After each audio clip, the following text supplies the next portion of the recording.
Our next missionary letter is from the Bergeys. This is their March 2020 prayer letter, When God Knows and We Must Follow.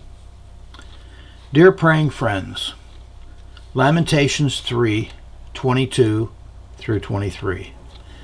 It is of the Lord's mercies that we are not consumed, because his compassions fail not. They are new every morning. Great is thy faithfulness.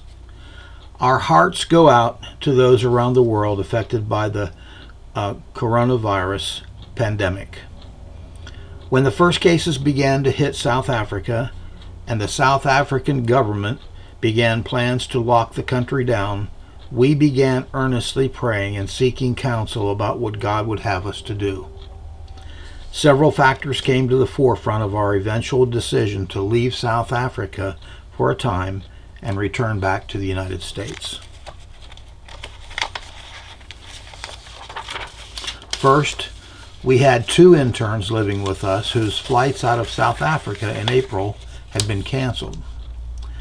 The situation was compounded by the death over the past weekend of one intern's father, on the same day as the U.S. Embassy began encouraging Americans to make arrangements to leave quickly or stay for an indefinite length of time. Making sure both girls arrived safely back in the United States and to their families became an immediate priority to us. The other huge deciding factor for us was our visas, which expire in 2 days. While we had applied for a visa renew already, the approval process has come to a halt due to a government lockdown. Many of you may remember the difficulty we experienced securing the visas the first time. We were encouraged not to allow the visas to lapse or risk the possibility of getting banned.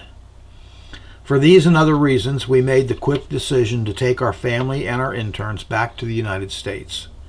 While the journey was full of unexpected twists and turns, enough to fill several prayer lists itself, we are now safely in North Carolina and self-quarantining altogether for the first 14 days due to possible exposure to the coronavirus on our flights.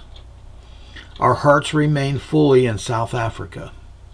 Thankfully, we can continue worshiping with our church members through the blessings of technology. Our little fish are safely locked down with trusted caregivers. The finalization of our new property is on hold as South Africa is currently on a mandatory 21-day lockdown. Unfortunately, this does not look like it does here in the United States. It is inevitable that hunger, abuse, violence, sickness, and more will occur as the majority of the South Africans are living in extremely impoverished communities. While we do not know what the future holds, we do know who holds the future. We rest in his peace. Urgent prayer needs. For our South African family at Abundant Life Baptist Church to have safety and peace. For our abandoned boys to remain completely healthy in our absence. One of the boys is very compromised. For our visas to be approved even during this time, so when the travel bans are lifted, we can return quickly. For our family and interns to remain healthy after possible exposures. And our praises are Currytown Baptist Church, Needham's Grove Baptist Church, and Eastside Baptist Church for their instant response to our needs and incredible help when we entered the country on Wednesday. God's immense and incredible peace during difficult trials. For his glory, Brent and Selena Bergey, Joanna, Ellie, Nathaniel, Noah, Ethan, Gabby, Lissy, Andrew, and Titus, and our 3 little fish, KK and N. Missionaries to the orphans of South Africa.